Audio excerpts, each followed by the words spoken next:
DraftSociety.com presents a Premier League Draft Fantasy Podcast. Welcome to the Key Pass Collective,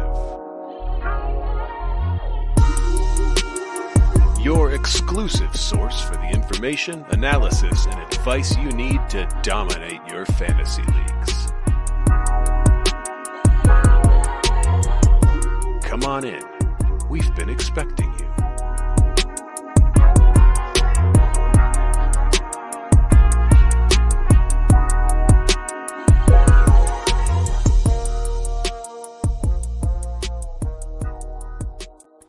Draft heads, what's going on? For the last time, DraftSociety.com presents Premier League Draft Fantasy Podcast. All right. Welcome to for the last time for this 23-24 season. Welcome into the KPC. Off to a good start. My name's Joe Williams. I'll be your host for this particular episode. We got a good one for you. We have a crazy one for you. It's going to be wild. We are going to truly test the bounds of this, the streaming capabilities of this platform that we are on. We have the end of season Extravaganza, celebrating the, or maybe mourning the end for those who did well, celebrating for the rest of us the end of this 23-24 season in the Premier League and also the draft fantasy game. So very quickly, let me just kind of run through what's coming up this summer for us. So Draft Society, as you all know, we are your one-stop shop for fantasy football, all of your needs just in terms of the draft game. So over the summer, we work very hard to put out our famous draft kit. This summer will be no different. The 24-25 draft kit is gorgeous. And it will be, I don't know what you want to call that, retro wave themed.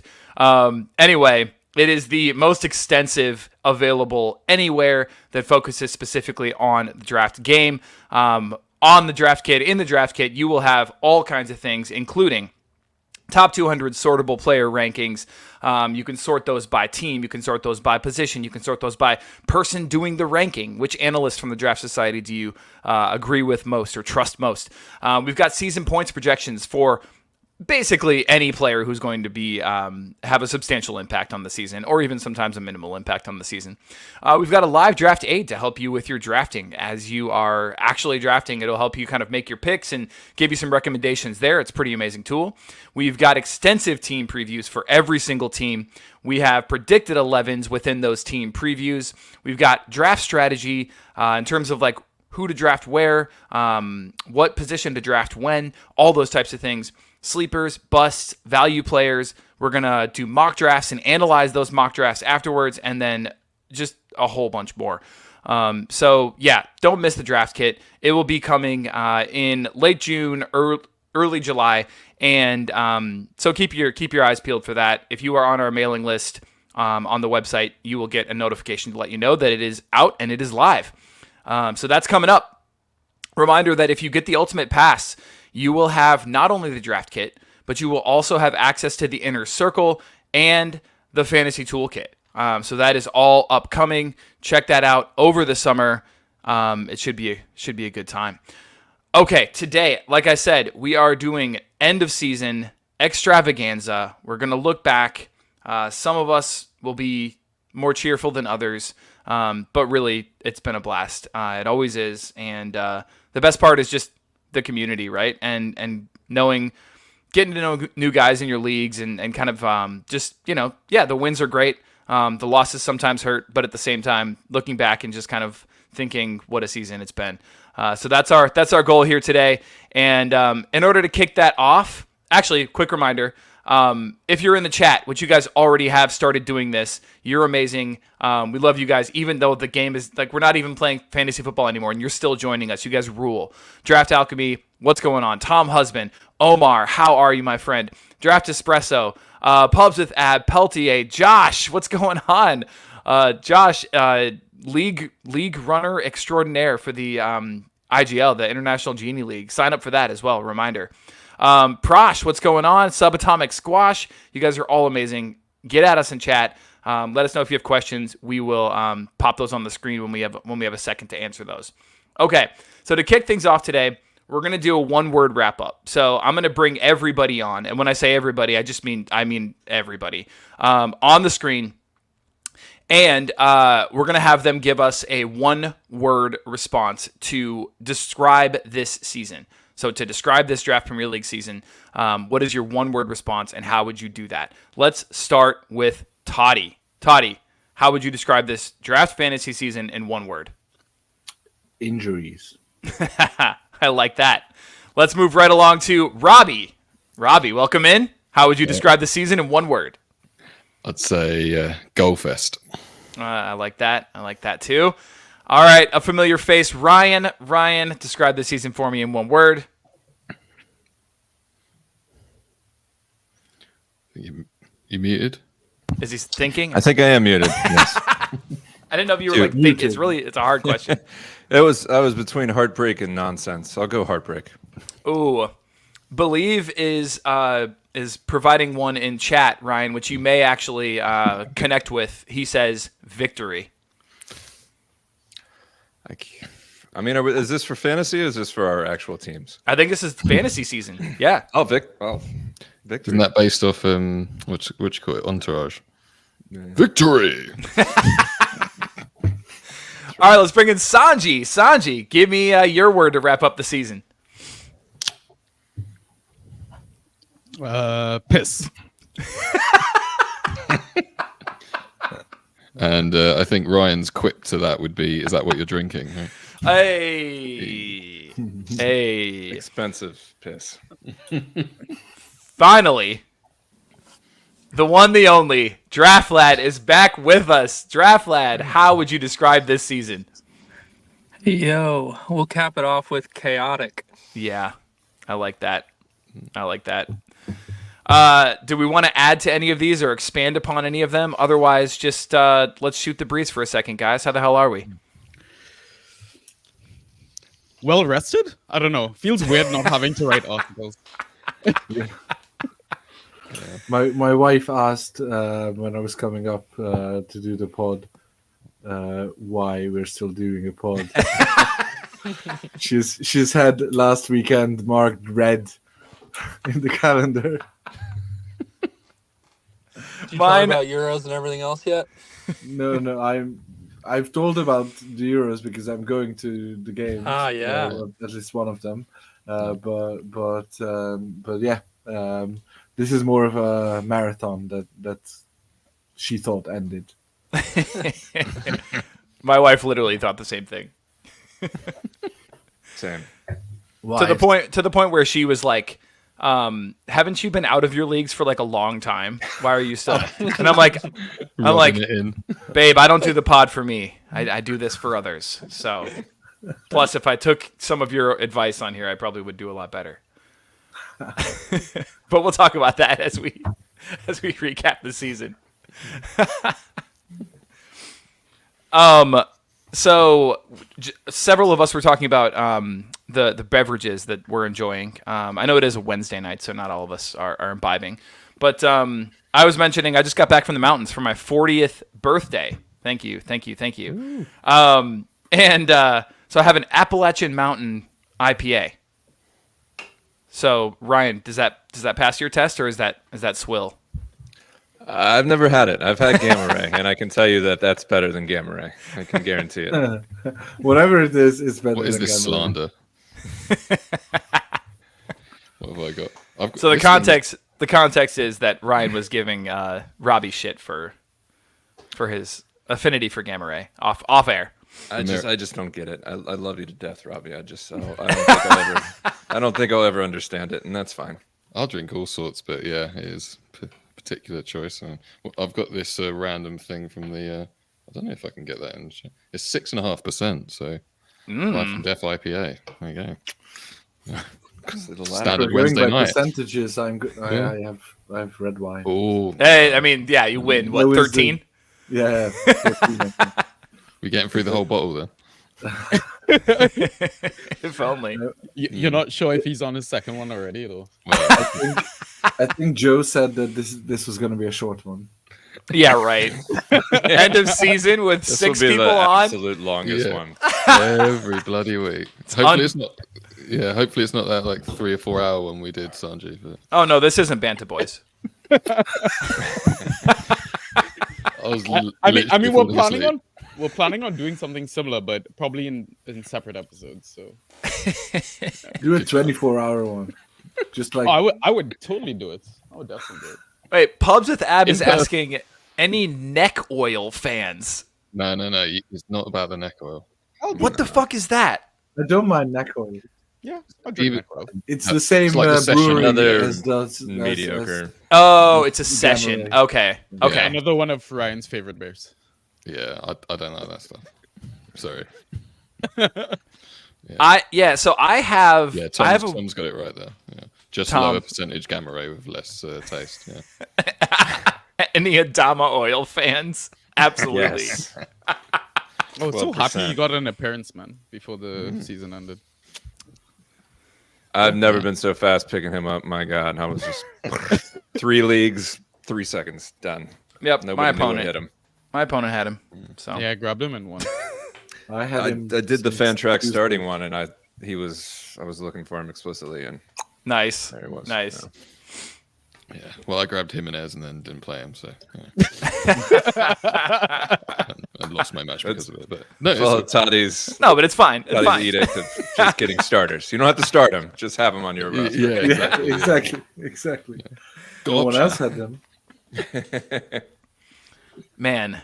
I mean, yeah, like if you could be known for something like he's known for baby oil, it would be. What would your thing be? What would you be known for? Like Adama's known for baby oil. You should do Jürgen ads. Known I for a think he lot needs to more. make more of this, to be honest. Yeah. Like, Yeah. you know, definitely help advertise that. I mean, if he started more than one game a season, it would help. That From a marketing perspective. Yeah, but I mean, if you're not starting games, might as well make some ads. We saw him last season, Robbie. I was so glad that I got to see him in a Wolves shirt before he. yes, it Fuck was, off. wasn't it? Yeah, of course. Yeah, Yeah. Forgot about that. big Oh, moment. I forgot he was even still there. Yeah. That's Yeah, That was a long time ago. Well, literally a year. But year. Yeah, Quite literally, yeah. feels like a decade. Anyway. All right, Robbie. Well, we're going to keep you talking here for a second because if you wouldn't mind, I would love it if you did us the honor of introducing the changes that we're going to be making to the Community League next season.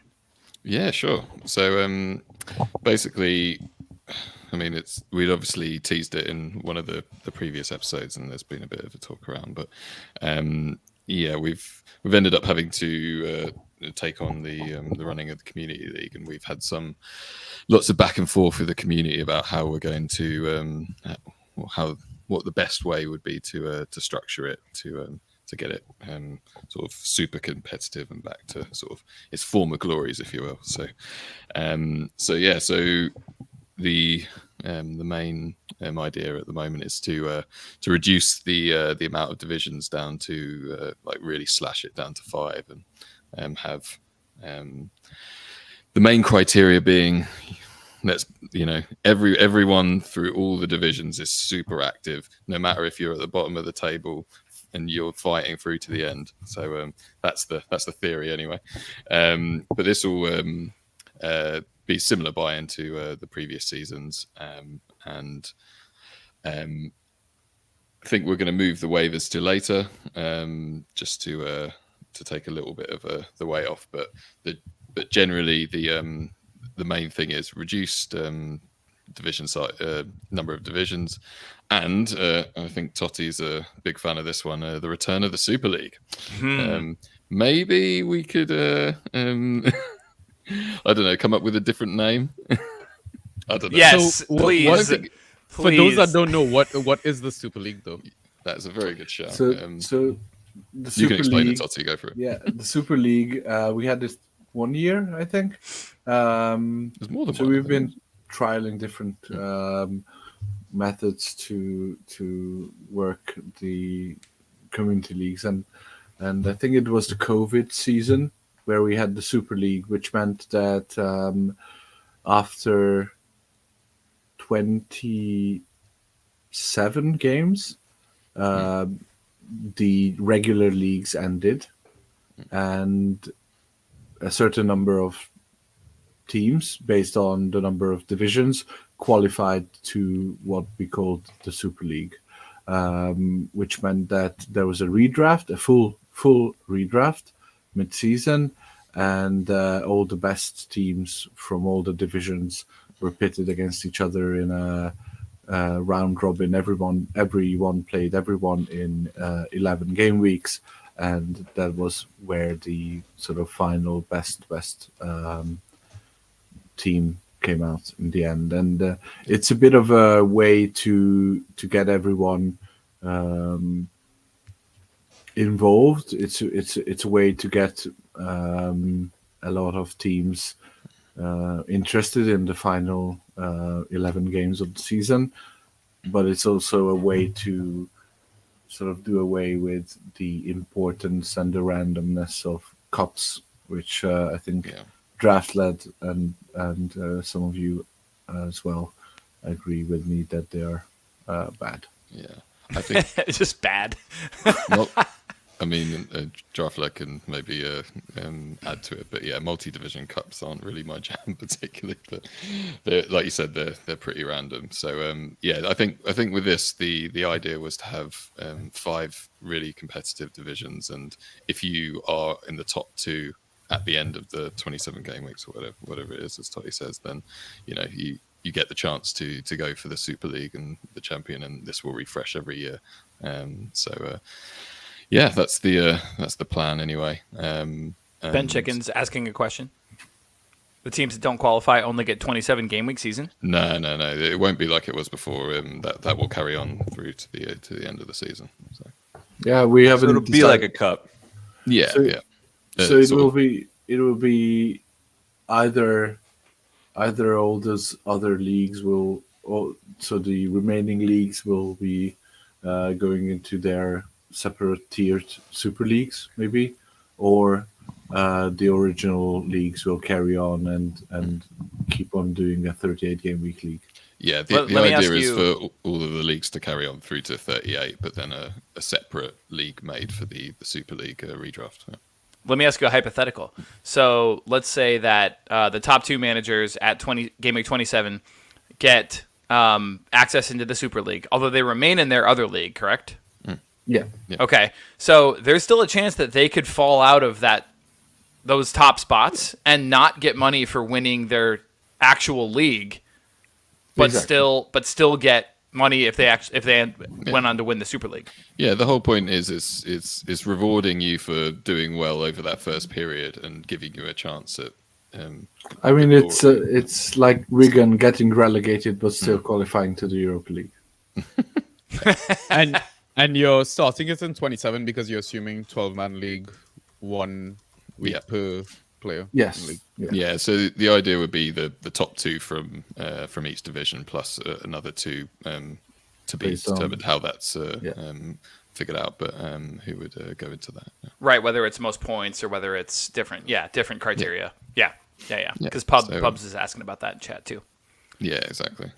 So yeah, that's the idea for the moment, and we'll still add a because I do this in my home league and I really like it, and I think it's been missing from a lot of the community leagues because all the focus tends to be on these multi-division huge sort of cups, but just having an interdivision cup at the end of the season with a small prize, which just keeps everyone interested through to the end, even the people in the relegation. They're not going to get relegated, but people at the bottom of the table. Yeah. Well, and people may ask why we're paring down the number of leagues. We unfortunately, even though we see a lot of really amazing camaraderie developing in these leagues and involvement, we still have a concerning number of teams that kind of go zombie after a while and kind of the managers flake off. So we're really trying to get the most devoted managers that we possibly can for this particular league, particularly because this one does have the live lineup changes. It's everything that people are used to with the Fantrax League. It's adding players as you see that they're starting. It is, utilizing the waiver wire even kind of in and during game weeks. So this is for those who are hardcore, who are really willing to, put in the time, put in the effort, and be involved. But also, besides it being hardcore and besides it wanting to be the best league around, it also retains, I think, its community values, meaning that that we want to make leagues, we want to make divisions that are actually full of good eggs. People, because we like, I don't know if you guys agree, but I always felt that all these manufactured shit like manager of the month, highest scorer, whatever, it dwarfs in motivation to having an engaged and friendly and sort of social league. So if you have a league that is full of friends, then you will be active. Yeah. And it's not going to be because of the fab that you can win. It's not going to be because of the $15 that you can win for manager of the month. It's not. It's Spite. Yeah, I mean, It's that's the absolutely spite. second. That's up there second. So while we want to make these leagues competitive, we also want to put together leagues, put together divisions that actually foster the community aspect of the community league, where we grow friendships like us six. And I will talk more about that later as well, about friendships, because they're real. All right, Robbie. All right, and so Robbie, this is the real announcement. Is kind of this next part, and also kind of why we're paring down the aforementioned league. Yeah, I think obviously reducing that compared to what is on offer at the moment with, I think it was 12 divisions, where if we just did that, we'd be taking away quite a lot of the the opportunities for managers in the community to have a chance to play in the community leagues. And so one of the settings, I'm sure everyone's probably seen me bang on about it on Twitter quite a lot, but over the course of the season, but that we've been trialing the last year is to have a league which is more focused on the sort of how would you say the lifestyle for the for people who either in bad time zones or busy dads. Me and Totti always bemoan that just sort of fits into just normal lifestyle a bit more. It's not going as far as what you do in FPL, where you have you lock your team with auto subs and that's it, you forget about it. No, it's still going to be a how would you say a challenge, if you will, and you're still going to be able to move your players around. But what we're calling this is a player pool lock.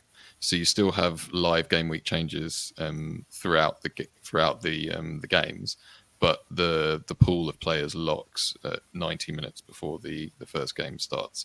So to counter that a bit, I think we're going to be adding an additional bench spot to what you get as standard. Nice. But generally, because I mean, the reasoning for that generally is, if you have the whole free agent pool available, it's almost like having a bench spot, isn't it? You can just switch around players straight away. So yeah, that's the idea. It will still be a 12-team league. So that'll be that's where we're going with that. And I think the idea is for it to be able to sort of grow the community, bring people back in who sort of find the settings, the live lineup changes almost like too much, because I've been hearing lots of feedback from lots of people all season about this after I've been raising it. So yeah, hopefully welcome back quite a few people from the community, and then also bring in new people, and then hopefully we might even get some people over from the FPL draft and FPL world who seem to be very fed up at the moment, as they as is their tendency towards the end of these seasons where everyone has the same team. So yeah. But yeah, just to finish off, it will be a smaller buy-in. I think that's pretty obvious in terms of sort of keeping it, how do you say, more open and friendly. And then, but also, these are community leagues. We need. So yeah, we still need to. I think it's good to get these cups in, even though I know people. Some don't like it, but I think we're just going to keep it a light touch. They're going to be straight knockouts. We'll have one because obviously there won't be a Super League here, but we'll have one multi-division cup in the middle of the season to keep people interested, and then the same interdivision end of season knockout cup, which will run in the last 4 game weeks. So keep people interested to the end. So yeah, hopefully we'll get some interest to that. I put up to 5 divisions because obviously it depends on the interest that people will have in it. But yeah, hopefully it will get that interest and people enjoy it. I mean, I know personally I've enjoyed using it this season. I mean, it's meant I've been able to focus on the other leagues during the R live changes during the weekend. So yeah, I know Totti's not been as big of a fan in some ways, but. I mean, I have enjoyed that. I mean, yeah, I think it needs a different strategy. Definitely in choosing players and in setting up your roster, and extra bench spots will help with that. Because we had the normal 5 in our leagues that did this. I did finish second in that, so to a certain extent, I would expect nothing less. Yeah, so I ended up 10th with the 4th most fantasy points, so I'm clearly not bitter. But yeah, I think the best argument I've heard with for this type of setup was that from a draft head, Rishi, who visited Budapest from India and reached out, and we met up for a beer last year, and he just said that our whole system, our whole league, our whole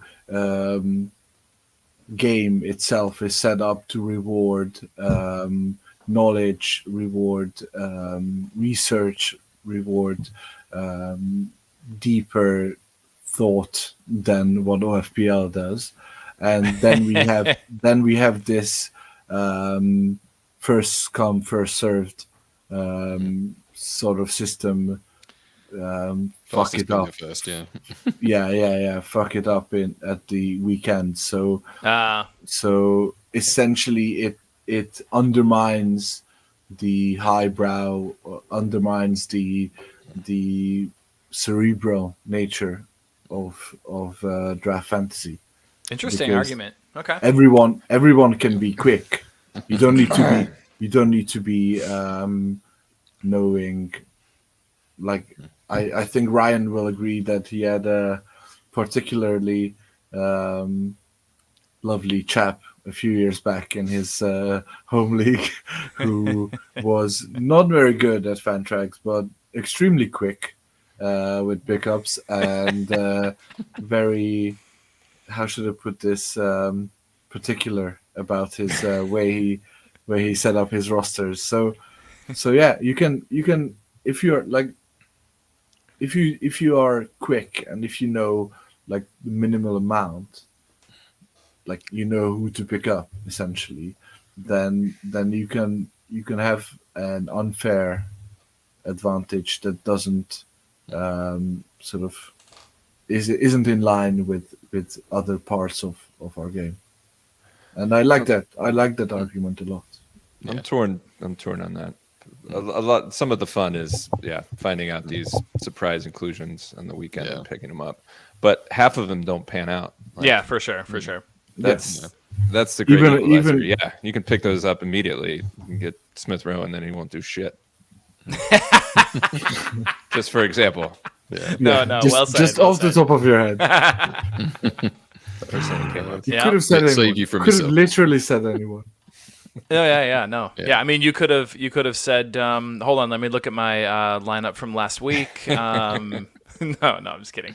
You could have said Muniz as well. He was a last-minute waiver addition. True.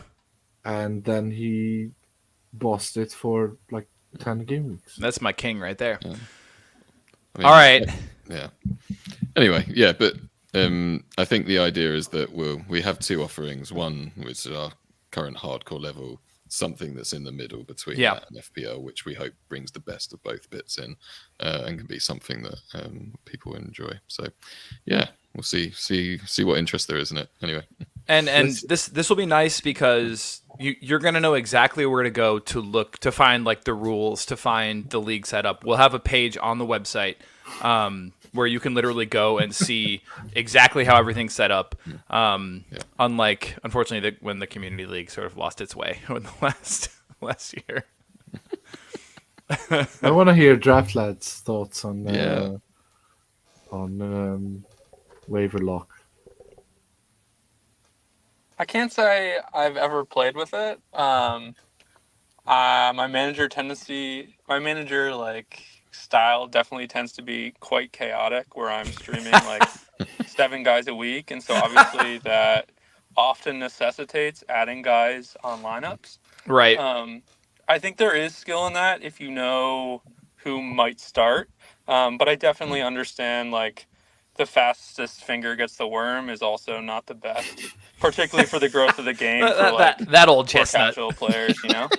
Sorry, what'd you say? I said that old chestnut. That saying, that common saying. The fastest finger gets the worm. Yeah. I have thoughts. But I think the important thing here is that we give people flexibility and we give people the option. I think that's really what Robbie's done really well here. Yeah.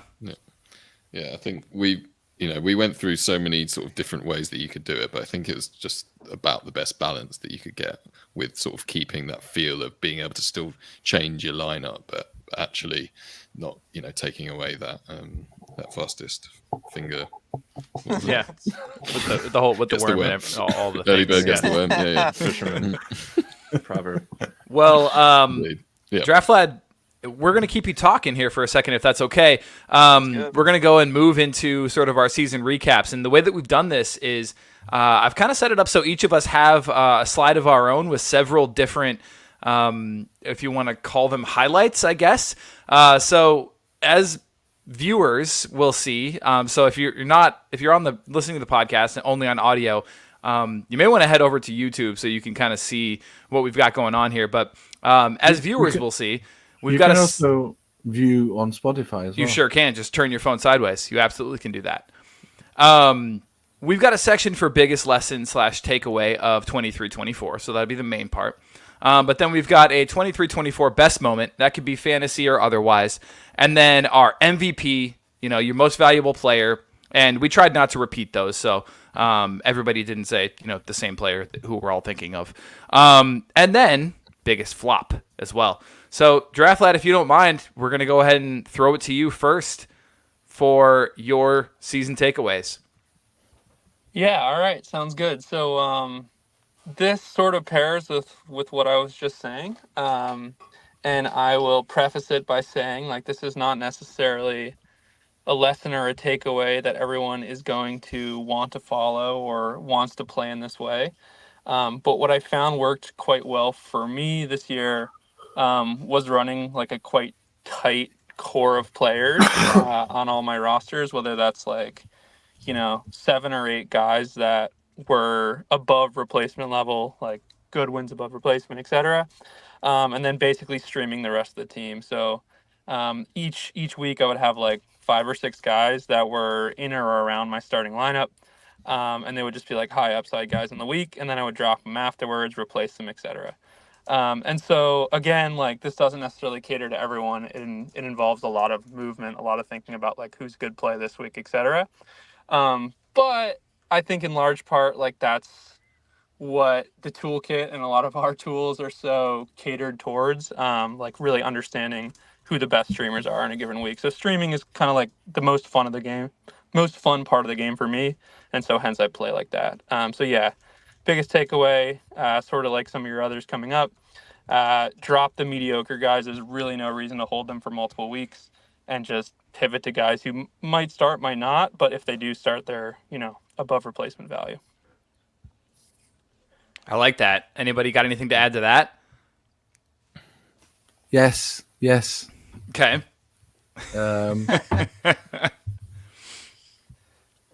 How long have you held Ben Chilwell?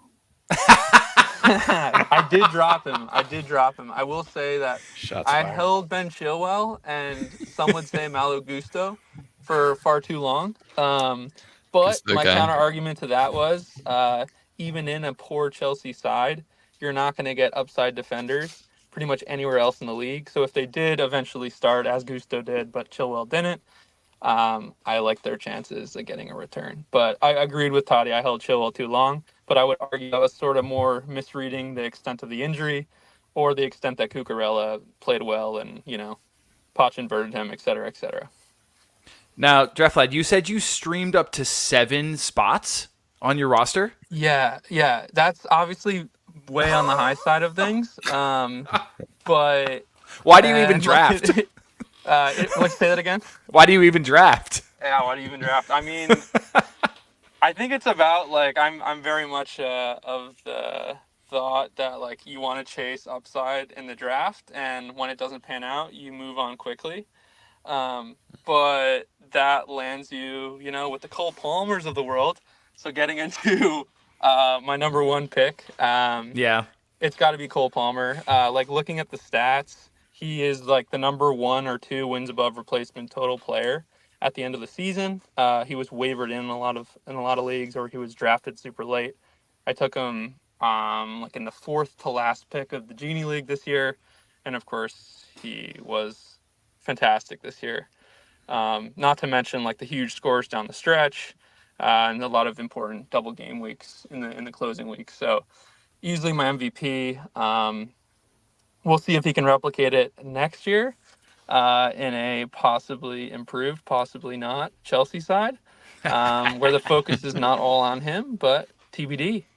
Did you just say he's your number 1 pick overall? No. I did not say that, but I think he will be arguably up there, top 5. Okay. And I will get back to you on that in about a month or so.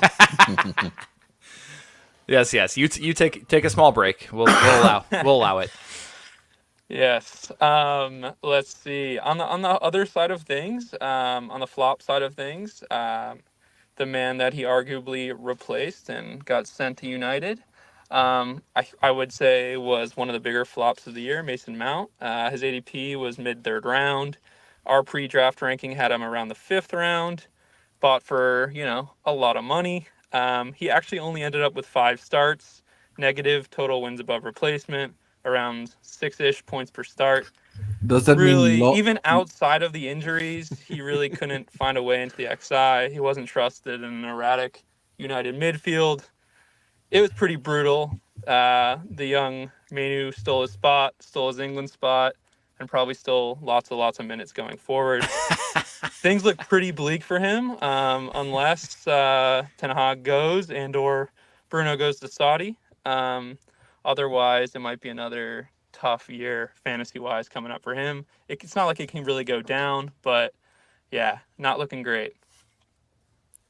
Am I the only one seeing the stream? No, we're all seeing it. Is Toddy playing like stream Tetris right now? Like what the hell's going on, man? Toddy is popping in and out of the screen at lightning speed, and we're not quite sure Wi-Fi, why. dude. I think Toddy might have spilled his glass. I don't know. Unplug it and plug it back in. The wine's gone straight over the keyboard. Yeah. Use rice, Toddy. Put it in a bag of rice. Yeah. He was Your really entire offended by the desk. Mount take.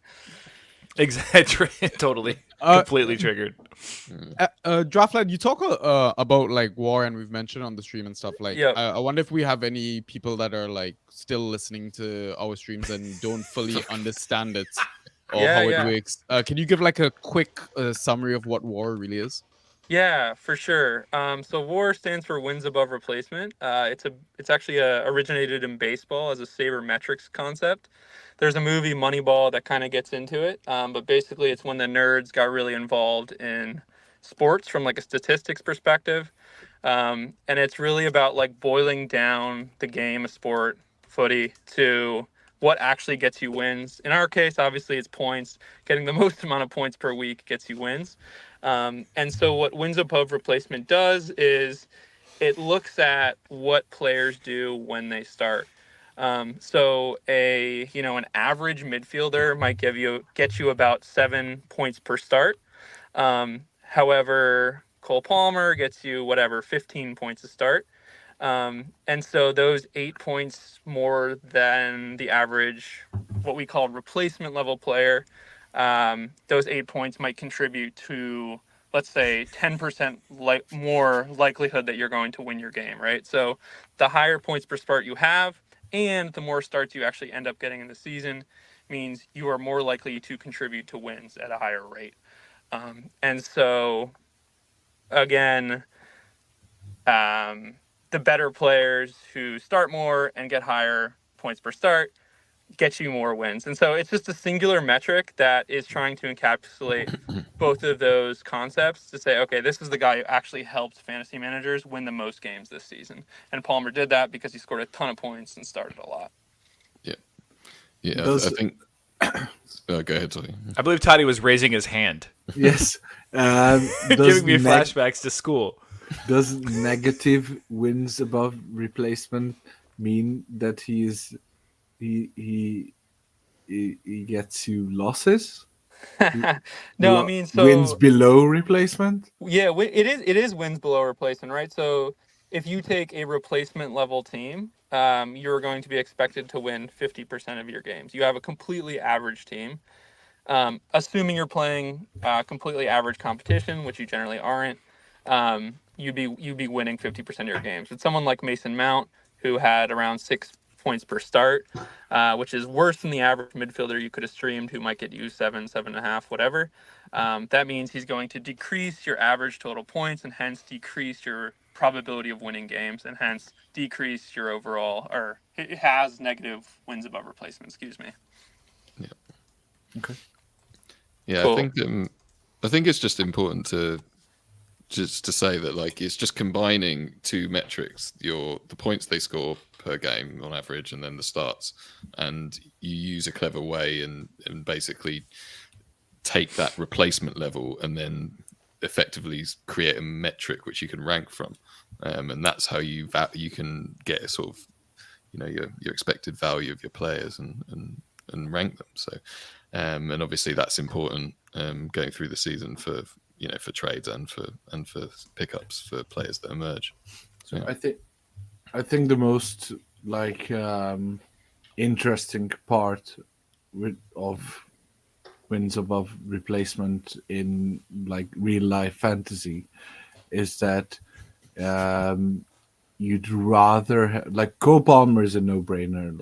Like he plays every game and scores amazingly every game. So like he doesn't only top wins above replacement, he tops fantasy points as well and starts and everything else. So he's in that sense he's not like a poster boy for wins above replacement. But there's going to be a few discussions later on in the pod where we will have guys who are likely to go off whenever they play, but play less, and in fact they help your fantasy team more in the run of the season as well than players who score mediocre points but get them every week. Yeah. So do you want 100% starts of 8 points per start, or do you want 50% starts of 16 points per start? Exactly. And I don't think that's What's more like valuable? I don't think that's a no-brainer. Like, we have been on Joe for 3 years now for not appreciating Man City midfielders, and dear. that is essentially the Man City winger conundrum. Do you want players who will get you 16 points per start half of the time, or it works 60% of the time Every time. Right, and Very good. I'd add one thing there. I would argue it is a no-brainer, but only to the extent of your play style. Like, if you are willing to go the extra mile of picking up guys when the Dokus of the world don't start, even though he's really fucking good when he does start, then it can be a viable like strategy for you to have a guy who starts 30-40% of the time, even though he does really well when he plays. Or if you don't want to go about that, then okay, you take the 8 to 9 point guy who starts every week.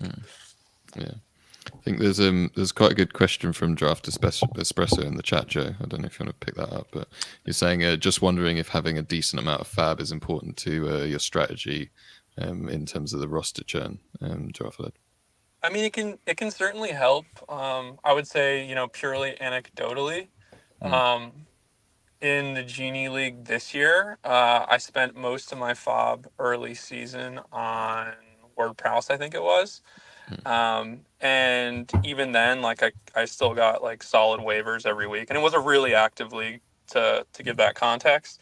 So I don't think it's like crazy necessary. I think it's useful to have like 1s and 2s, but I would argue it's not actually that necessary, even in a really active league. My only question with Did this. you just say fob?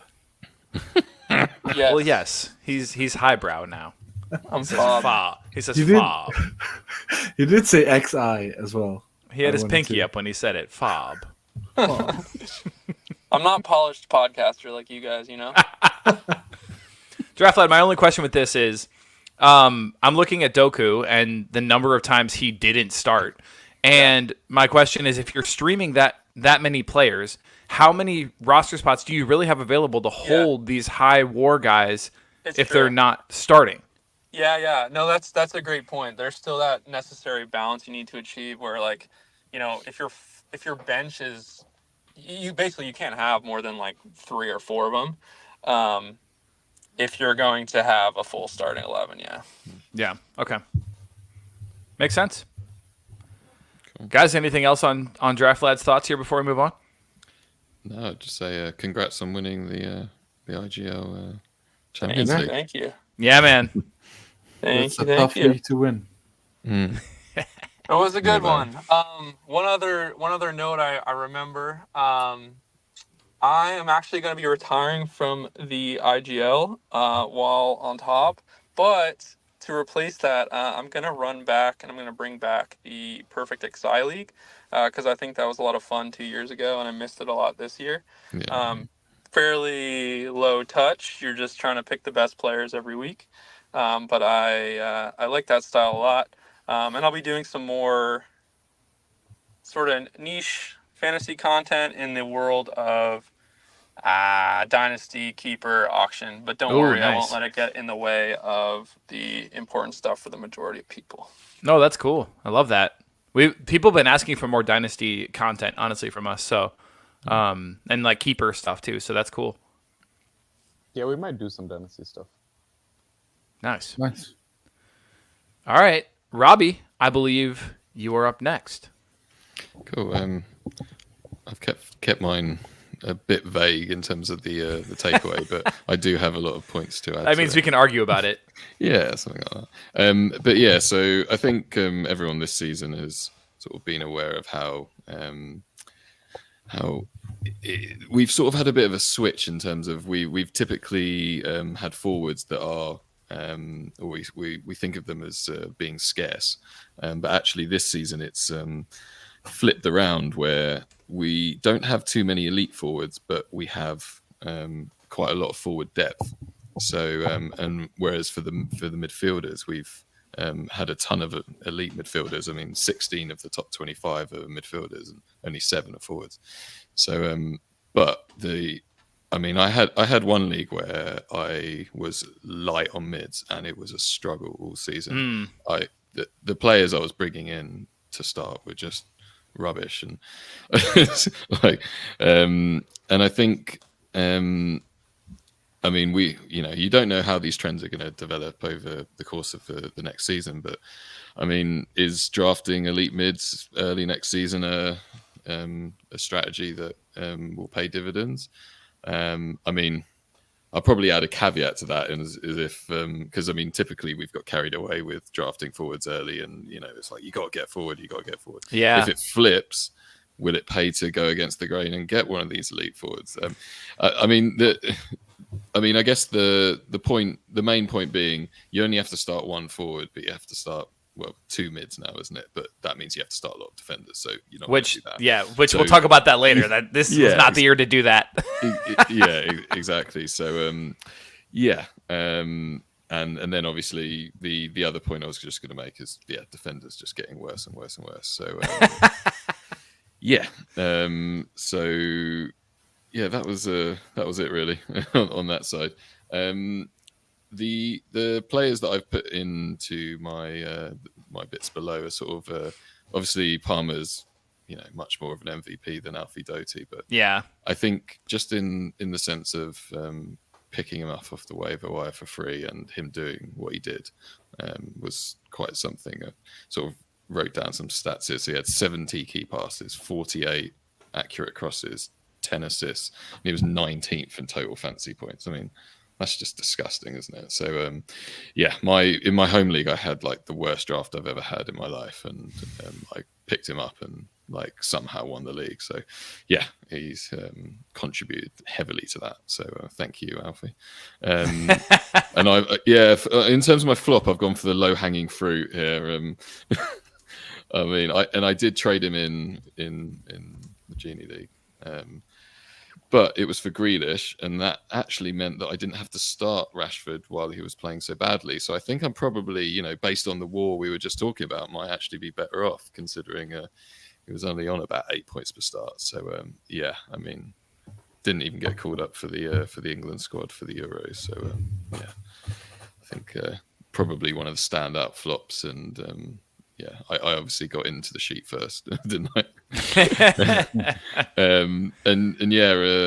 And just late on in the season, trading in Jackson just before the playoffs started in IGL, and him just coming good for me with 43.5 points in 2 goals, 1 assist in game week 36. It was just magical. So Sanji and I have been talking about him quite a lot, and I definitely enjoyed that moment. Yeah.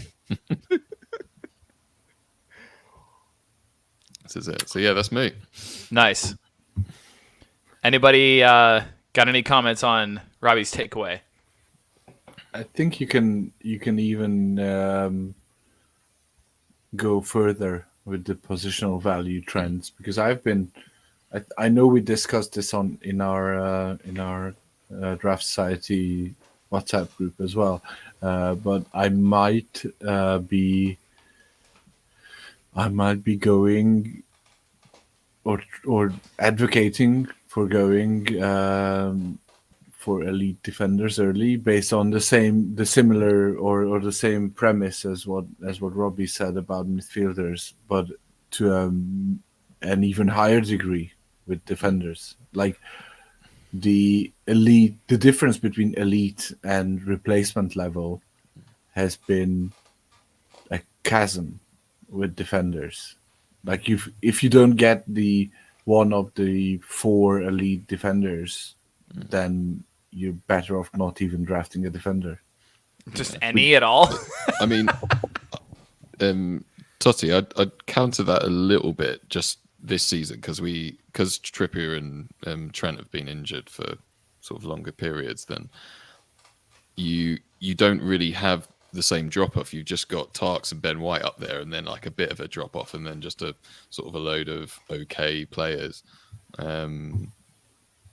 Is that the same for Ward though? Because I don't think it is. Yeah, I mean, I guess you're basically, what are you looking at the next season? It's just Trent and Trips really, and will Ben White replicate that? I don't know.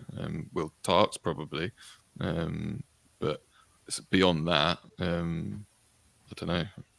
Like I'd probably look at Porro as well. Yeah, Porro. Yeah, Munoz as well. Ooh, as elite? Yeah. Ooh, I don't know. that's a shout. Yeah, why not? I mean, he's got goal threat. He's ghosting. Why not? What round?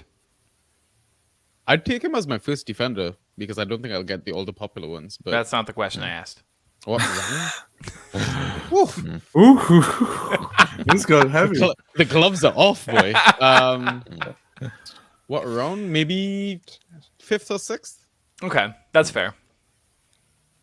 When you say elite, I thought you were gonna go like balls to the wall, and I was gonna kind of okay, hold on, let's reel it in a little bit. But Round 3. no, I would have said something. No, okay, sick. If you can get him in the 6th, sure. He's basically playing as a forward. Like, in the system. True. It's ridiculous, like how high up he is. So yeah. So essentially, if you're looking at war, essentially you have Trent top with 1.89, Trips with 1.66, Tarks with 1.52, and then Porro, Van Dijk, Ben White, Robertson, and Robinson, and there is a huge drop off after that for war, defender war. The next one down is Boli, Magalhaes, Senesi, and Romero, who we know are non-elite. So essentially, there's like maybe 6, 7 defenders that are worth holding. Ryan, are you not going to stand up for Boli's honor here? Boli's well worth rostering. Not elite though. He is if he's starting, but his injury record prevents him from being elite. But yeah, every time he got fit again, someone dropped 5 fab on him. Yeah, it was like That's 2 awesome. Two Rightly games so. later, bye. But yeah, Gavin just mentioned he got a contract extension, didn't he? So yeah, we'll have some fun with that next season. Damn, Subatomic Squash saying that he had Porro, Trent, and Tark. Ooh. Just set and forget all season. That's amazing. Yeah, well, 2 of them were for all of it. Yeah, well. Yeah. Is Ryan Slides next? yeah, it's a good segue. Yeah, Ryan is not next, unfortunately. Skip to it. Between the 2 R's, we have a T. So. Oh, I can get another beer then. Sorry. So Toddy, take it away. Okay, so my fantasy themed takeaway for the season is something that we talked about at the beginning of the season or before the season, how being in Europe will impact the teams that were kind of the darlings of last season. Mm-hmm. But I don't think we expected it to be this heavy, both for injuries and for general performance. I'm talking mostly of Newcastle and Brighton. Brighton, yeah. Holy hell. Those 2 teams, especially early in the season, were tough to. And even if like you were in a league where you could get assets at a decreased rate due to fear of Europe, it still didn't pan out for most of the assets. But generally, and sort of non-directly fantasy takeaway or biggest lesson of the season is that for the first time ever, I've managed to actually get over the hump of not worrying too much about my fantasy results. And as much as it might have affected my actual fantasy results, it was a much more enjoyable experience so I can kind of be flag bearer for letting stuff go and not getting worked up during the game week about facing certain players or the opponent having some luck during the game week. This is just a sort of peace of mind sort of thing. How did you go about doing that? Just pure willpower. I don't know what to say. I mean, I didn't do any like exercises, like looking into the mirror when I was really angry and stuff like that. But yeah, I just realized that it was fucking with my weekend with the family. And I know, Ryan, you can relate there. But I guess most of you guys can relate, and most of our listeners can relate as well, because they are here at an ungodly hour listening to us talk about fantasy. Not yet, Ben. Not yet. But yeah, I it was just like taking two steps back and realizing that it's just not worth it, and it's been fun. Good for you. My MVP, I've gone with the sort of most obvious choice besides Cole Palmer is Phil Foden. I think we've been talking about him, it being his year for years now. And some, including myself, have even thought that his year would never come at this point in time, but it came, and it came in a big way, both for scoring and for just being there and providing week to week value. So he's my MVP, although I haven't had him in the league. And my flop on the other side of the coin, of the Man City coin, is Jack Grealish, who you guys and those listeners who've been with us for the whole season know that I've been high on, mostly because I thought that by the second part of last season he's become the go-to guy for Pep on the left, and he's actually, although his dribble forward, turn back, pass back style has not changed much, but it actually started to yield some fantasy results. And it was honestly, I think I've overlooked his personality. and I've owned, because I think so. I don't think the rationale was wrong.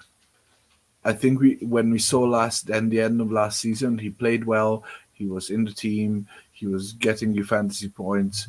Everything was clicking, and it wasn't clicking like when Mahrez was in the team for 5 weeks and then disappeared again and stuff like that. It was clicking the way that it clicked with Haaland and the way that it clicks with KDB. It was you could see that it was really working. But he remained fucking drunk until mid-November after the treble, and then couldn't get back into the team.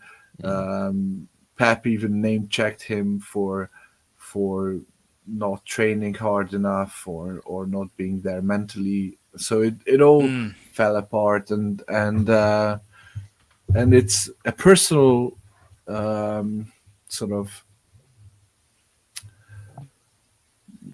takeaway, and a personal lesson is that I've always thought that Jack Grealish was like this, but the love that Luke and Ryan showed him in his Villa days. Started to change my mind about him. So yeah, he's definitely my flop of the season. Obviously, from a first rounder to barely being rosterable all season is a huge drop off. And my moment of the season is Trent's 21.25 game in a hard fought game against Fulham. I remember I think we had some sort of gathering at home, and the TV was going on in the background, and I was just like looking and checking, and Fulham were all over Liverpool, and Trent still managed. I think it was a goal and an assist in the last minutes of the game to turn the game around. So that was my moment of the season. Good lad, that Trent. Any thoughts on Toddy's thoughts?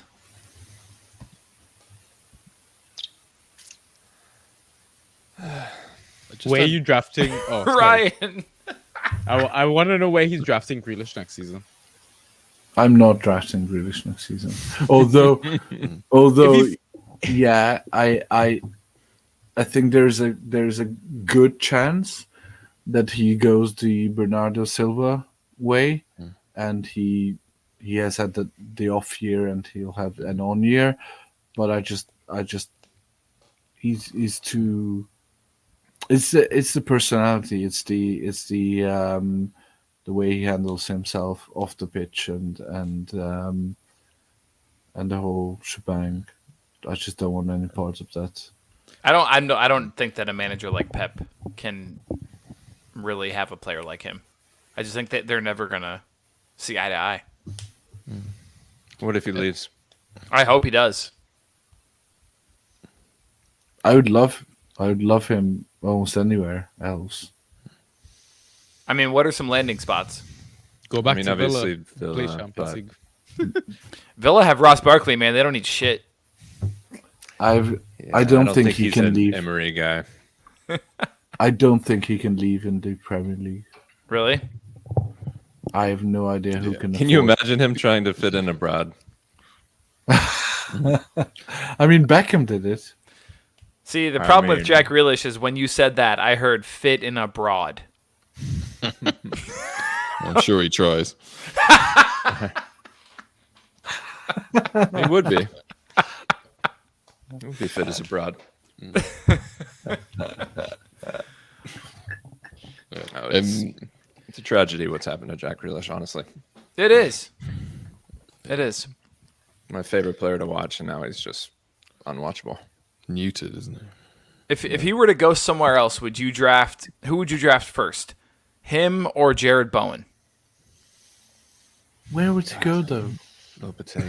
I'm just saying, his style, the way that he can play when he actually is on a team that doesn't just pass the ball around for 90 minutes till they score. The only place he could go to is Man United. Yeah, Which I was thinking that as well, but they don't. They've got new people running it, right? So maybe they won't make the same decision. I hear that they're looking at Gareth Southgate. So true. Yeah. Old habits die hard. Right? I mean, there's some interesting questions to be asked, right? Like if he's on a new team, him or McNeil, him or Ward-Prowse, him or I don't know, Dougie Lou. Man. Let's see how quickly he could get the Pep machinery out of his system and just go back to buccaneering, taking on defenders. Grealish. Yeah, Alchemy says Grealish at Spurs. They're looking at Gallagher, which I'm interested in. They probably get him. You think so? Yeah, most likely. Yeah. I like that though for them, honestly. Yeah, I don't. It's all going to pot, isn't it, mate? I don't blame you. All right. Anything else on Toddy's takeaways here? I just noticed on Foden that he had 19 goals this season from 10 xG.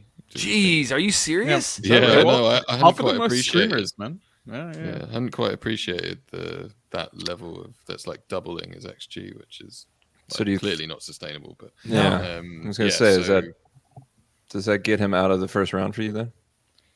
Yeah, well, this was my point. Wow. It's going to because it only takes a going back to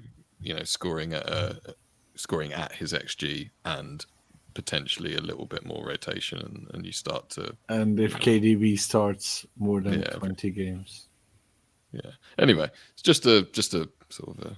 Wow, that's crazy. The only other player even close to that is Son with 17 goals from 12 xG. Yeah. I mean, he always runs hot on xG, but and Foden has before, to be fair, but it's just like it's an explosion season, isn't it? And I just do we temper our expectations as well?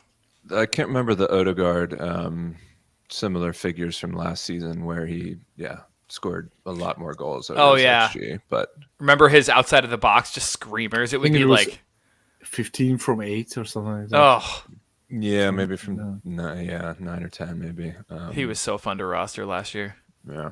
Didn't get I mean, it. he still finished 10th. Yeah. He just didn't have as many monsters. He did improve his ghost a bit, doesn't he, this season, I think, to make up for it. So he ended white hot. He was incredible. Yeah. All right. Yeah. Ryan, I believe it is finally time. All right. I had learned this first lesson the hard way, having drafted Madison in March. I knew this was about Madison. First and third round, and I think 2 of my 3 leagues. And I think March was, you can keep me honest here, Robbie, but I think March was like top scorer until like game week 5.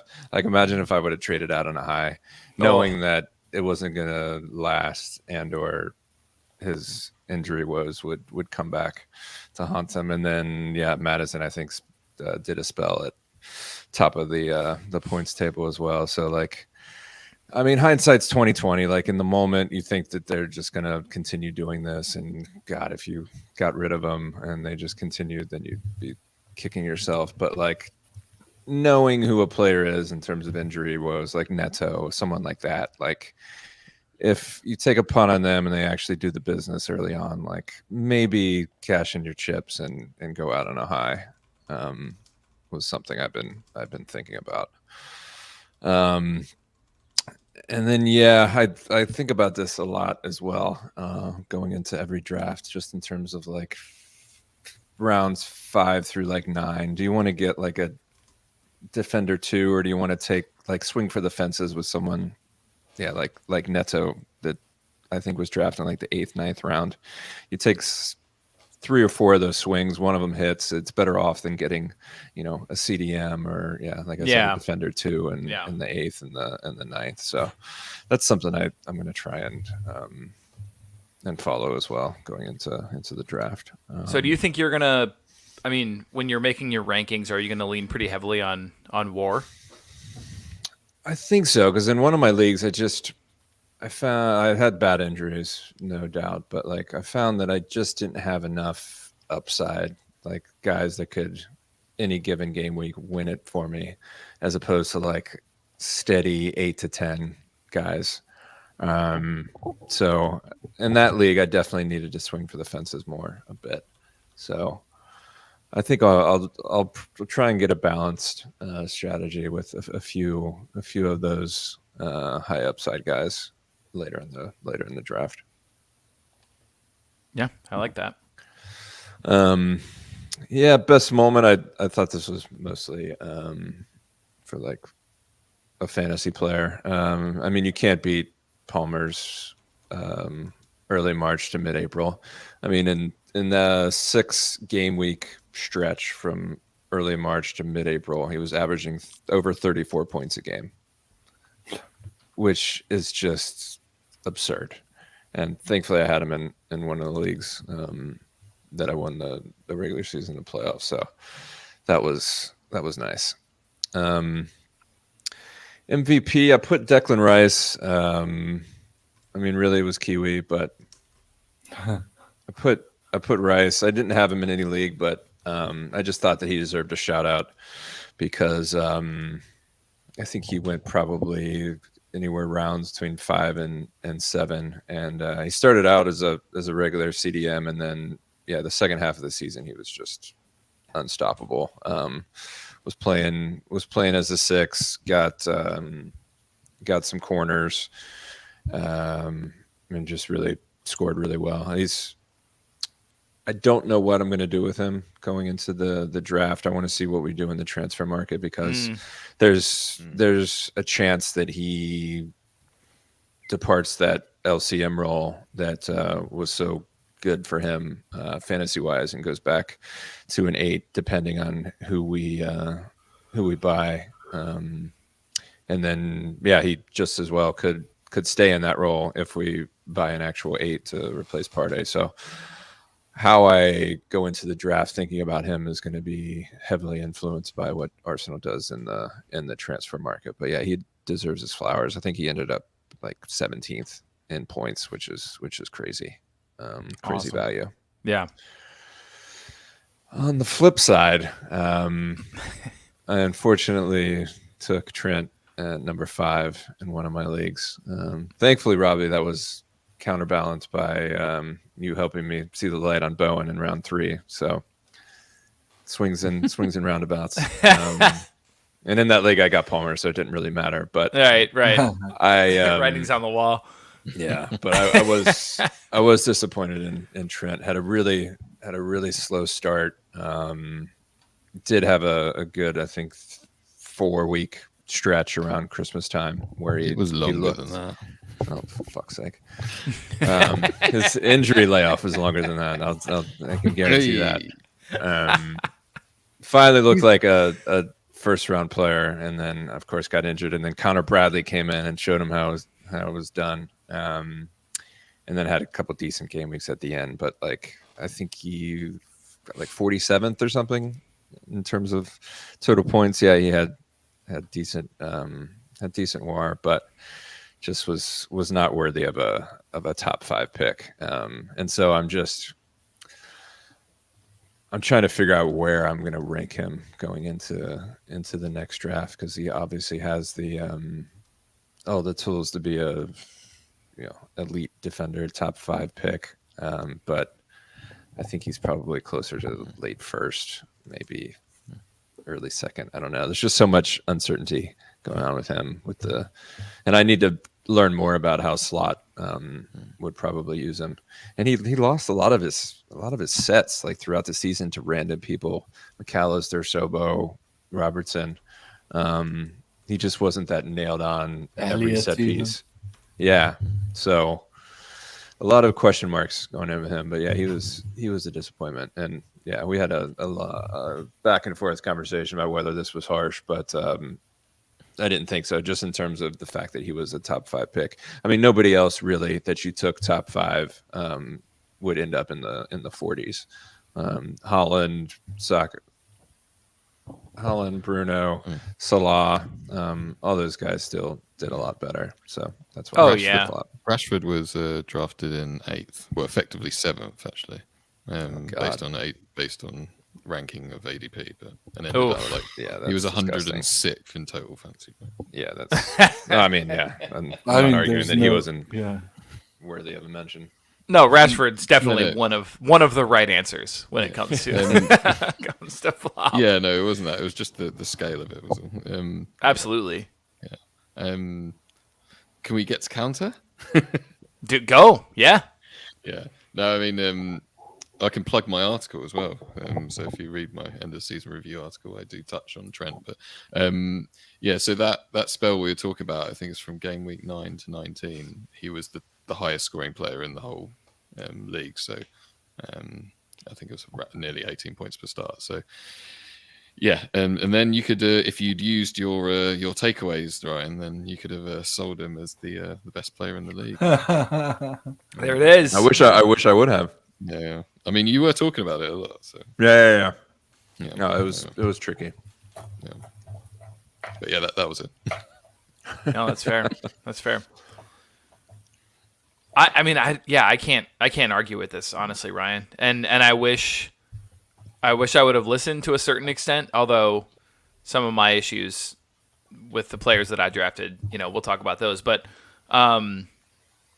yeah, I mean, I just think, especially when you're dealing with injury-prone players, if you get them on a hot streak early in the season, to be clear, right? You're talking about trading them out for somebody who's like gonna have ideally season-long value is less risky than that player that you're trading out.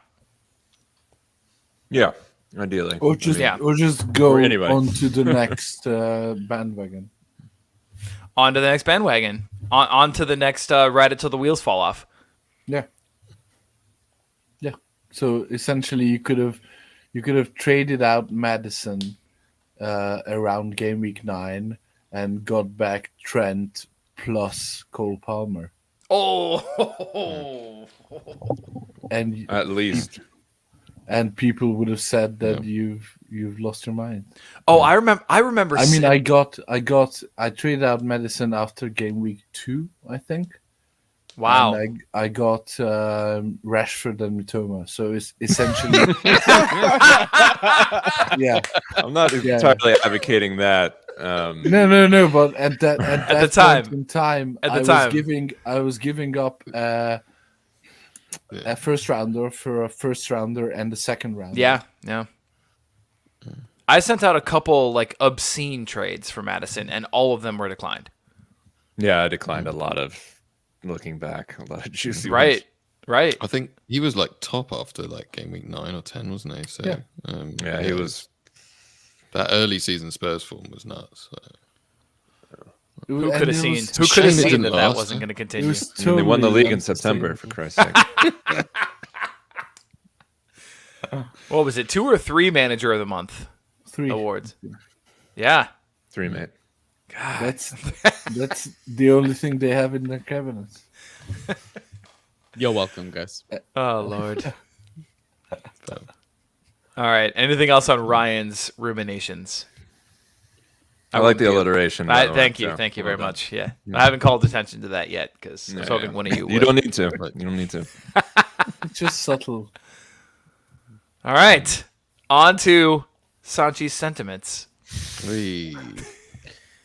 So this was really tough to come up with a takeaway because you guys had some amazing ones already written down. You did. So I was really struggling. I didn't know whether to go like purely sentimental and be like, guys, it's just a game. Don't worry about it. Don't stress, that sort of stuff. Like you could be a good manager and, still be unlucky or whatever. But I mean, we kind of talked about this during Draft Lads segment about how to use your budget, right? With respect to how he kind of plays the game and like the way he kind of churns players. So yeah, I was trying to see how to manage this. And next season, like if there's a big gem that comes in, season already started, that sort of stuff, and you're saving up your money, if it's worth just splashing all your money and not having these 1s and 2s to spend every game week, right? For example, like even spending, let's say 5 to 10, getting like a Connor Bradley that gives you a solid 10 game week run, let's say. Sure.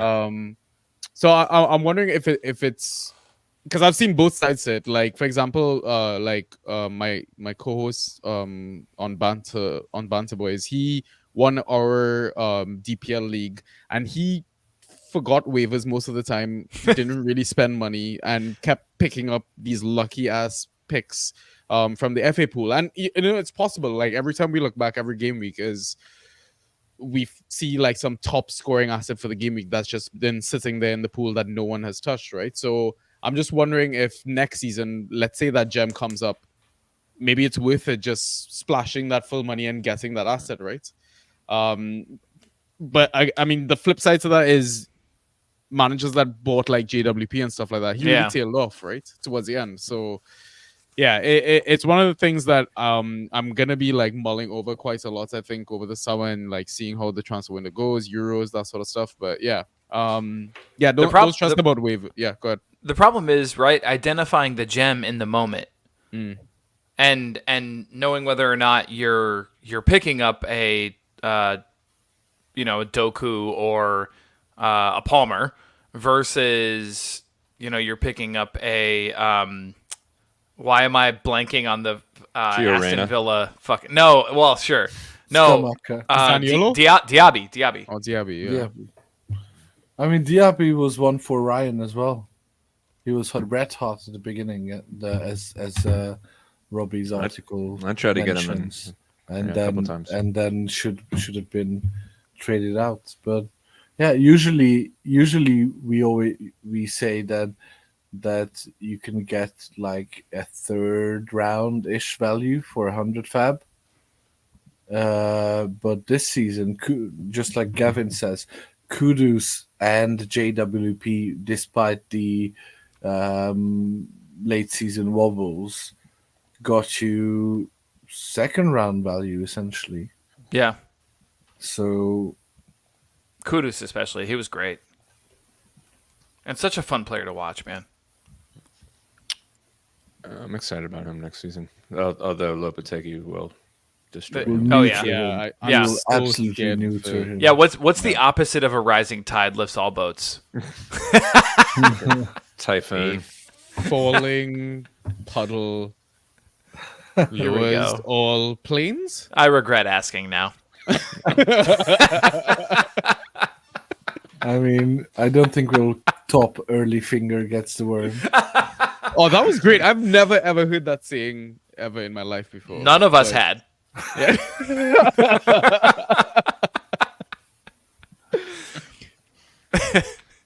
All right, Sanji, you want to round out your slide here? Yeah, so best moments, Muric. I grabbed him in a few leagues, and my God, he was the gift that kept on giving. Hell Maybe not yeah. in the final game week, but yeah, in terms of like it's the whole thought process of like drafting 16 players or whatever. I think I'm just gonna continue with not drafting a goalkeeper and just avoiding it, because you will always, I think, multiple times during the season find a goalkeeper that will just get you wins almost, right? I mean, if you look at, I think, end of season, if you arrange by points per game, I think he sits 12th overall out of all players, right? Which is absolutely mental, right? Yeah, it was a pleasure to own him, and yeah, it was great. MVP, King Kai, man. What can I say about this guy? Honestly, I think we all need to go to Dubai, guys, because whatever Salt Bay is serving up over there has changed the way this man has performed as an asset. I think before that, he was 115 overall in terms of total points. And then after that, if you create a table, he was 5th overall. Unbelievable. So what You're I want to welcome. know... Is that since Boxing Day? No, I've got a Boxing Day one for you, though. No, that's Tony, don't since worry. Ryan and I dropped him. That's Yeah, we that's should- when. Yeah. We should go back and look at the date, Joe. Honestly. just to timestamp this thing. So what I'm my curious, article like, where from would, game week 20 had him in 5th. So yeah, yeah. I'm gonna check I'm when curious I did. where you guys would draft him, each one of you, next season. Depends If highly there's no on if we there's sign no a forward signing, Yeah, no forward signing. No forward signing. 2. Yeah, second or third. What Not second early as in second round, but like mid to late second round.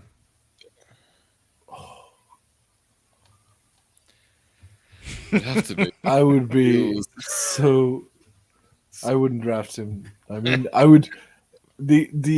I've been thinking about this. Like when we rank, it's actually less of a pressure situation where, because you can actually put someone in round 2, pick 2, round 2, pick 3, round 2, pick 4, whatever. So putting someone round 2 pick 2 or round 2 pick 5, whatever, doesn't hold that much pressure, because then there is a next pick that you have to rank. Whereas if you are the one drafting in round 2 pick 5, then you're not fucking drafting again for another 10, 15 picks. Right. So Right. it's like you, like Kai might be there ranked in round 2 pick 11 or whatever Ryan is suggesting, but does that mean that you'll have the balls to pick him as your second player on your roster? I know it's scary, It's and I probably nightmarish. wouldn't do that. I think that would be a good idea, Jay. But I think that's where I'm gonna rank him. To be honest, I mean, you just got done saying that playing as a forward in the best scoring team in the league, that he was 5th. So you take out the midfield nonsense, and we don't buy a forward. He's going to be the starting number 9 game week 1. He plays 90 minutes. Jesus is done. Jesus is done. Jesus just cleaned his knee, thankfully, finally. So He might we'll talk actually... about this in a second. Yeah. Okay. Cool. That's reserved for Joe's rebuttal, but go ahead. Even with a clean knee, you're thinking that you'd A cleanie. you draft Kai second round. Late second round. Yeah. Okay. I think it'd be more value in the third, but Would you rather? I don't know. I don't want to take Sanji's sentiments away from him. Would you rather Nico Jackson or Kai? Kai. Oh, that's tough. I don't like either, to be honest. I like both plenty, but not round 2. I dropped him on December 2nd, Ryan. That's what I was going to look up before. I dropped him on December 2nd. He was claimed by J Money Taco on December 2nd. Yeah, and it changed around I love the January fact that you 11th, can, I think. I love that you can look up a player and then it shows like Yeah, click on the player when and then he's go bounced to around. transactions transfer. fantasy. Yeah. This is my first rodeo, Joe. I know what I'm doing. Fair enough. By the way, Toddy, he has scored less than 10 exactly one time since the beginning of April. November 11th. Okay, so it's right around the same time. I mean, you held him longer than me. God love you. I dropped him and then Does picked him that back make up. it worse? Okay. Yeah. Yeah. All right. Anything else on Sanji's takeaways? Yes. I have one more. The Talk- flop. Oh yeah, go for it. Sorry. Yeah. So- I think Toddy was delaying that. Toddy's filibustering. So my flop of the season would be Soboslai. I think he was rated as a third round pick. So my Boxing Day around third round, yeah. So my Boxing Day stat is from start of the season until Boxing Day, he was 28th for total points, and then Boxing Day to end the season, he was 185th in total points. So yeah, absolute drop off from such a great debut in the Prem. So I think again with my same question with Kai is where would you guys be drafting or touching Soboslai? I guess which round? Similar question to Trent. Obviously lower in value, so not first or second round, but from what I've researched on Arne Slot, those two players are the two prime beneficiaries of a system. If we are expecting him to try to implement the Feyenoord system in Liverpool. Yeah, I mean, from what we've read, it's a 43-1, isn't it? So he could easily slot in as the number 10, but I mean, you never know. Trent could even go there, for God's sake. I mean, McAllister. yeah, I mean, or McAllister, yeah. So, He's- high risk, high reward he's going to be, isn't he? I was just going to say he's one of those guys that I was referring to in terms of like the mid rounds, like taking a For swing. sure. I think you can get him just Fourth, based fifth? on just based on recency bias. You can wait to get him in the 4th or 5th. Yeah, it'll be interesting to see how he performs in the Euros. I think that could possibly revive his form for the Prem again. He always So- plays better for Hungary than he does for his club team. Yeah, he's the absolute best player of Hungary. So he's the captain. Isn't he and captain? he's- Yeah. yeah. So he's definitely gonna have even when he was playing shit for Liverpool, when he came back home, he did well as well. So I think Attila's better, by the way. I don't know, man. It depends on what the ADP is. Like if he, God, if the community starts drafting or mocking and he ends up, in like the 4th round, I'm not sure I'm paying that price. He might end up being DND for me just based on his draft slot, like his asking price.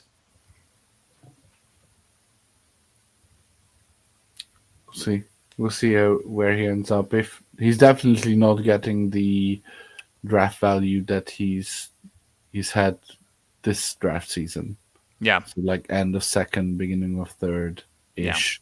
But yeah, I'd be all over him in the 5th, maybe in the 4th as well. You're taking McAllister before him, though, right? Yeah. Okay. All right. I just want to make sure we're still on the same page there.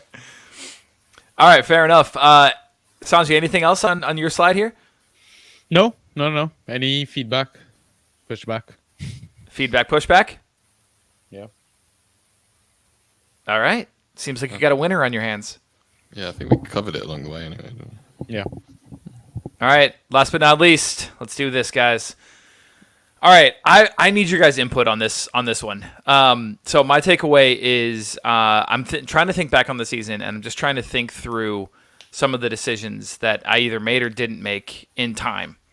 And I had a whole article last draft kit about patience testing players who test your patience. And I kind of placed them into 3 categories.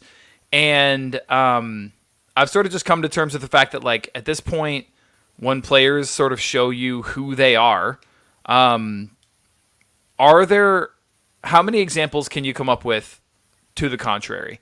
Like, a player starts the season in completely and utter shit form, and they completely turn it around and they're dominating the league. Okay, Kai, sure. We just talked about that. But aside from that, when we think back on, players who take a dip in form and it just doesn't look like it's clicking with a new manager, or it just does not look like, things are working out, I think like the best option there is trading out, even though sometimes you're trading on a low, because for a lot of these players, there's no way back. There really is just like the dip in form starts, whatever difficulties with the manager starts, looking at players like Grealish, looking at players like, at what point do you just trust that this is what they are for this season?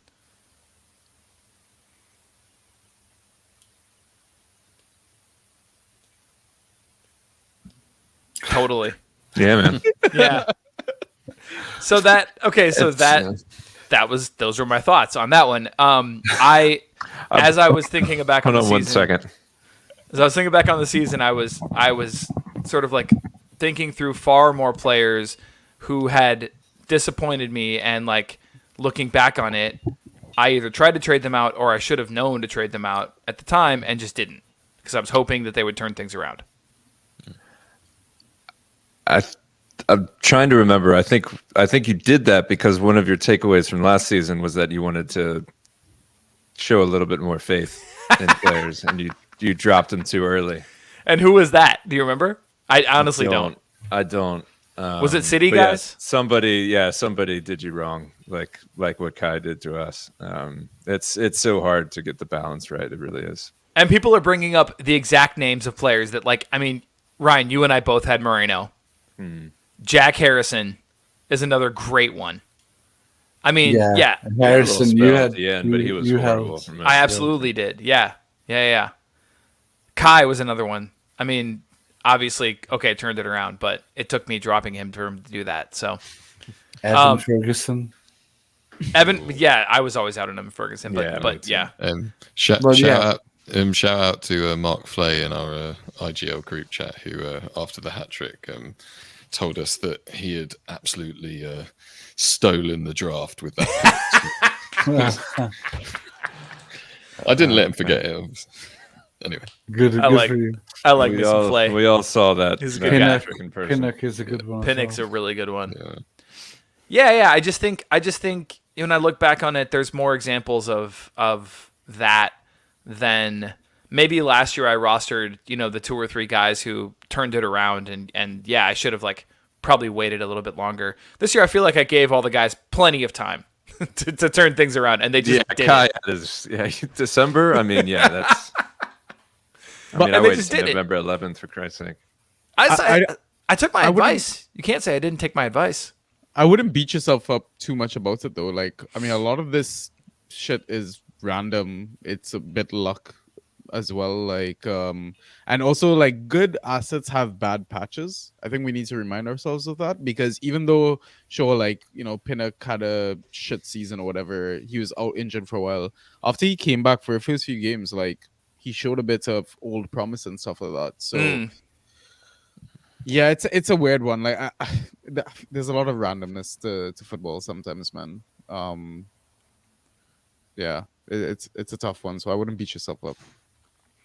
Yeah, I mean, I think maybe I'll try to be a little bit more active trading next year. Is my takeaway.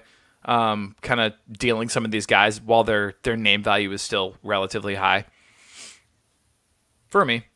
So like next season, I have a question. Like, if in your draft list, let's say, and you talk about players that have burnt you in the past or whatever, are you gonna have like little asterisks next to certain names then next season when drafting them? I mean, I'm just gonna kill them in my rankings. Like, there's no way. Like, for example, and this is a natural progression to this conversation, Gabriel Jesus is my flop of the season. I have a burning hatred for him that I just can't. I can't even. You'll have him in the hundreds. I don't know where. Honestly, don't. We'll have to see what Arsenal's transfer business is, but I have not seen a more pathetic end to a season. Honestly, I'm dead serious. I've not seen a more pathetic end to a season than what he just showed us over the last 2 months. Manchester United's end of the season? For a single player fantasy wise. Oh, okay. Yeah. I was just trying to throw some shade, but yeah. You were unlucky in the sense that you drafted, I think, a week before he got his first big injury. So I did. Yeah, obviously that you wouldn't have taken him first round. You're right. Having done that. But yeah, I'm not getting around the fact that he was still a flop. I mean, I took him, I think, middle second round with the injury priced in, and yeah, it was still obviously a flop. But yeah, I think he never came back, even though he had good stretches last season. Never came back the same player as when he left for the World Cup and got that bad knee injury with Brazil. That's why hopefully this cleaning the knee surgery that he just had will hopefully help. Do you also believe that Reece James is past his hamstring issues? Yes. I'll put Gabriel Jesus's fucking games started over the past 5 years versus Reece James any day of the week. You cannot put them in the same sentence, please. Can I tell you about Gabriel Jesus this year? Because I thought you might push back, Ryan, and you didn't as much as I thought you would. But I did prepare some ammunition just in case. Shoot. All right. Please. We've All right. preparing for this whole season. Goals per 90, 17th percentile. Shots on target per 90, 12th percentile. And this is even like you're not per saying 90. overall. No, this is per This 90. is per 90. So when Yep. he played, this is when he played. Goals per shot. Is that per how 90. it works? Shit. Can you go over that again? So per 90 minutes? Oh shit. Okay, go on. Keep going. Take that in. All right, cool. This is why I'm such a good teacher. Goals per shot per 90, 10th percentile. Non-penalty expected goals per shot per 90, 21st percentile. Miscontrols per 90, 9th percentile. Dispossessions per 90, 13th percentile. Offsides per 90, 9th percentile, which is Good. 9th percentile. No. Like that's bad. Weird stat. So Yeah, the but you almost 91st. want them to be offside a lot because that means they're getting into those positions. No, offsides. No, number of times per 90 they're called offsides. Offside, sorry. I'd love to see Darwin's numbers there. Draft off. Darwin Nico is Jackson. okay. I have it for you. Gabriel Jesus was about like 0.9, somewhere around there. So basically once per 90, right?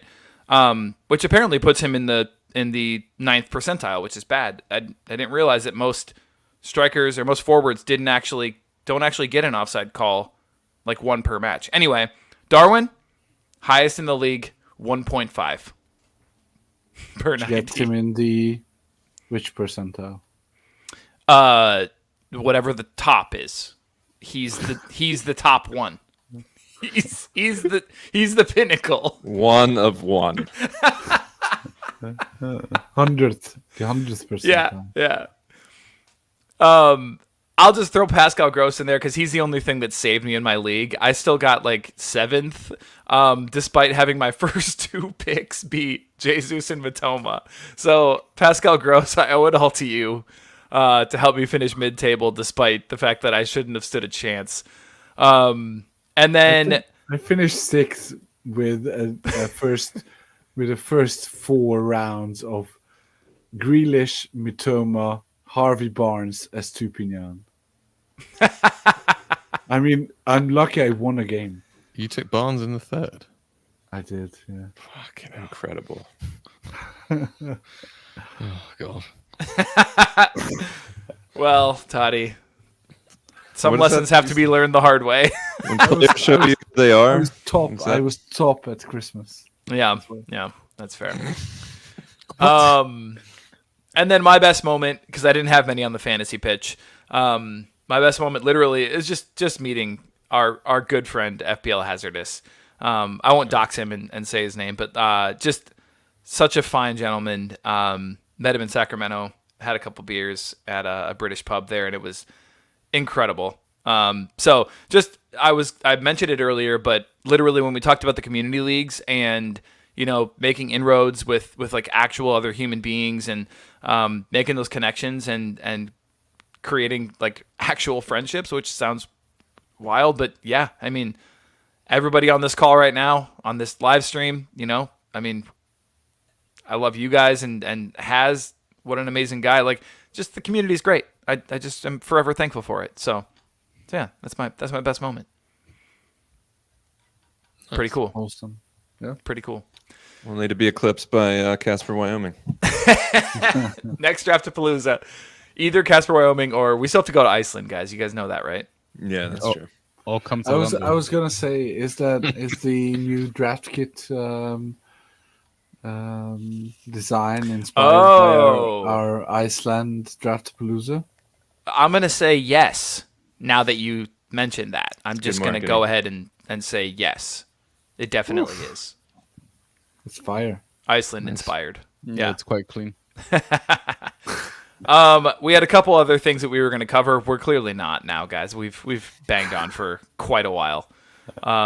What? So we'll go We're ahead and- halfway there. Come on, Do Halftime pint. let's do it. we can do quick? I don't have the fire. sound effect. I mean, we don't One, want one player per person. All right. Okay. All right, hold on. We don't Quick want to fire. encroach on Banta territory. That's true. All right. I've got a player. Okay. Players we love in 24-25. We're going to do one player per person and close it out. Can I go first? Yeah. Trent. Oh. Christ. Don't make me go Jesus, for Christ's sake. I'm excited about Olise, and I was gonna say Kudus, but Lopetegui's killed that, so yeah, Olise for sure. I was going to say Eze. So, I'm right there with you. Palace in general. I mean, I know Toddy's excited about Palace. He's talked about it multiple times. Yeah, same. I mean, I was gonna pick a Palace player, so I'll just pick Munoz. Yeah, I cannot wait to see how they perform next season. I mean, assuming they keep the squad that they had in the last few weeks of the season, so which is unlikely, but we'll see. I'll go with someone who I think will go under the radar. Soboslai. No. Simon Adingra. Ooh. Nice. Does Not he worried get about into a marching fully in. fit Yeah. Brighton side? I think he does. Where? I think they sell someone. Yeah. Ooh. There is another winger coming in as well, who's supposed to be the next best thing. Ibrahim Osman, I think he's called. He was the big breakout star in the AFCON this season from Midtjylland, 19 years old. Wow. So the new Adingra / Matoma / whoever it was before that. God. Believe Yeah. it. And no Deserbi. And no De Zerbi. I wonder who they Farioli? get. No, I think Farioli is signed for Ajax now. Oh, Maybe yeah. Potter goes back home. Oh, I missed that. So Yeah, that's interesting. Potter. Yeah. Potter, bring it back. Don't hate it. I don't hate it. I wouldn't. Obviously. He should go to United, shouldn't he? Yeah, he really should. Full circle. Oh, I actually man. think it's a good move. I'm being like mildly sincere. So. I mean, good for United, that is. Yeah. But bad for all of us. Yes, indeed. Yeah, I agreed. I think he It would. sucks they're getting rid of Ten Hag, honestly. Why haven't they Just done- because of the bants. Yeah. I was Yeah, gonna- 'cause they're just going to be horrible. I mean, is there a chance if he wins the FA Cup final that he stays? all the reports today were like he's gone, Yeah, regardless. I know. He's long gone. Yeah. He's long gone. They're smartening up. I don't care for it. No. No. Ooh, Gavin. Hate to say it, but it's Garnacho for him. Oh, Christ. Ooh. He's going to go higher than we're comfortable with, guys. Yeah, I agree. I think end of the season might have tempered some expectations. Okay. But yeah. Okay. Interesting. All right, guys. Any final thoughts for the listeners / viewers? Enjoy your summer. Yes. Yeah. Take Take a- a break. Take a load off. It's Yeah. talking to you guys too. What do you mean? Euro fantasy? Come on. No, Not I, friends. Sanji is a multiple fantasy addict. Yeah, Are you? I'm currently finishing cricket right now. IPL one, right? Yeah, IPL. Gonna start Euros. I might do a cricket World Cup as well. So, Are you going to Amazing. do Copa as well? no, I'm not that crazy. Are you guys planning to go to any of the games? In the U.S.? I'm assuming you're meaning in Germany. Yeah. Well, For we you got two, Copa America. Yeah. For you two, it's Germany. For the other two, it's Copa. I was gonna try and do Colombia, I think Paraguay, and then USA, Bolivia, because they were like in Dallas and Houston, like back to back. But Yeah. I don't think I'm gonna be able to pull it off. And then I have finally our long honeymoon in June to July, so I'll miss most of it, I think. So probably not. Yeah, I'm just gonna sit back and watch football without any fancy implications. I and love enjoy it. Yeah. Nice. Yeah. And hopefully, Southgate doesn't mess things up. So. Good luck with that. Yeah. Because he's, well, not sure about the defense, but the rest of it is ridiculous. So let's see what he can do. Who would you guys pick to win it right now? France, I think. Germany. Ooh. I haven't even thought about it. I've struggled. I've struggled with my bracket at not ending up with the France-Germany final. Like I've messed around. Is that is that how it shapes up? I've messed around with some of the early qualification stuff, and every time I end up with the France-Germany final. That would be tasty. But there's that'd be actually good. a decent chance of Hungary reaching the quarters, which would be great. Definitely a doable group. If we get out in second spot, then it's a very, very aging Croatia up next. If my predictions are correct. Don't worry. No, England will go all the way, mate. Croatia's been aging for like the last decade, though. Let's be honest. That's true. Yeah. That's true. And they still pull it off Beat somehow. Brazil in the last World Cup. Yeah. Unbelievable. All right. As much as I love you boys, we're shutting this down. Yeah. Listeners, you're the best. It's been an amazing season. Everybody, thank you so much for the support. Keep an eye out for the draft kit, July 1st. And then in the meantime, we'll get some pods out talking about some way too early rankings and all that good stuff. Community, we love you guys so much. Sign up for the Community League. Sign up for the International Genie League.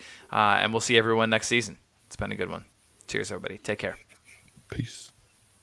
Sanji. Bye.